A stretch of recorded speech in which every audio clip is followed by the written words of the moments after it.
本日は今日のお時間をいただきありがとうございます。こんにちは、はじめまして。これから自己紹介をさせていただきます。私は海鮮麺と申します。海と呼んでください。今年は30歳になります。家族は5人います。父と兄と弟が2人と私で、学歴は中学を合格しました。日本語のレベルは JFTA アニュ4を合格しました。今はアニュ3レベルを続けて勉強しています。出身は人間です。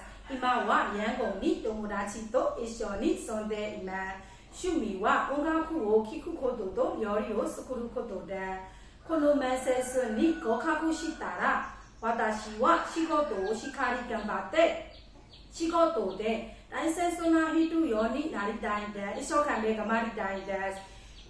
私の話を最後まで聞いてくれてありがとうございます。どうぞよろしくお願いします。